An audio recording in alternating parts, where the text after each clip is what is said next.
Welcome to the Give It to God and Go to Sleep series. This is session number 16, having a responsive heart and responding to those wake-up calls. Have you ever had an experience in your life when you've been woken up at night and never understood why? Maybe a person, a friend pops into your mind, or a recent experience or a circumstance that you're facing. Has it ever crossed your mind that this could be a wake-up call from God? The first thing I want you to journal today is in Psalm 16:7. It says that God counsels us in the nighttime hours. And I want you to stop and I want you to reflect and ponder on what that may mean. And how does God counsel us at night? We know that we have the Scriptures. We know that we have the Spirit that works within us. And then I want you to reflect on your past. Have there ever been experiences where you feel like you perhaps missed that wake-up call from God? When God actually had a divine appointment for you, maybe a message. There's one thing I'm convinced of. I believe in our crazy, hectic, nanosecond culture, where we're constantly moving from one activity to another activity. It's sometimes very difficult for God to get our attention. We're distracted. And so as we lay our heads on our pillows, so often God wants to commune with us, to speak with us, to have this time of fellowship with us. And so often we don't get the message. And so we're going to go back today and we're going to look at 1 Samuel chapter 3. This is a story of Samuel the prophet as a young boy and how God spoke to him in the nighttime hours.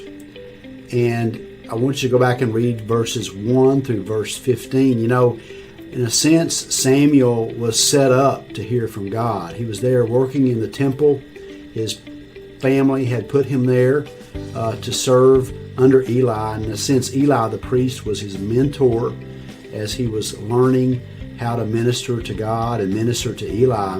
And then one night, as a young boy, we believe Samuel may have been sleeping there, not in the Holy of Holies, but in what they call the holy place. We don't know that specifically, but definitely he was there in proximity to God.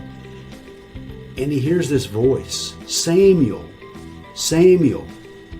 And of course, Samuel gets up thinking that it's Eli calling him, and he goes to Eli and wakes Eli up, shakes him, of course, I bet. And Eli says, "No, Samuel, I didn't call you, go back to bed." And so Samuel goes back to bed, and once again, this happens again. Samuel, Samuel. And so after the third time this happens, Eli perceives that it's God speaking to him, that God has a wake-up call to speak to Samuel. And he gives him some great advice. He says, the next time you hear the voice, say, "Speak, Lord, for your servant is listening." So as you read this passage, I want you to answer several questions that you'll find in your journal. And the first is, how would you describe your responsiveness to God in the nighttime hours? And then I'd like you to stop and pray and ask God to give you the discernment and the awareness to know when He's speaking. And then secondly, I want you to take some action steps. I want you to have that journal by your bedside, and I want you to also have a Bible by your bedside. We know the best way that God speaks, and the primary way that He speaks today is through the Scriptures. God will never tell you to do anything that is not consistent with His Word.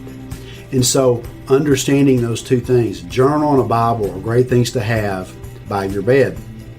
And then the next thing is to remember that statement, that advice that Eli told Samuel. Speak, Lord, for your servant is listening. And so stop and have a time of prayer and ask God to develop within you this attitude of a responsive heart, one that's ready to hear, one that's ready to listen, one that's ready to hear the truth that God may be speaking to you in the nighttime hours, that He doesn't really have the opportunity to speak to you in the daytime hours. There's one thing for sure. If we think of sleep as something that God owes us and that God is a vending machine. Perhaps God is the Sandman, where He's obligated to give us a good night's sleep. This kind of blows things out of the water. And you're going to see here that God often has agendas to wake us up from sleep.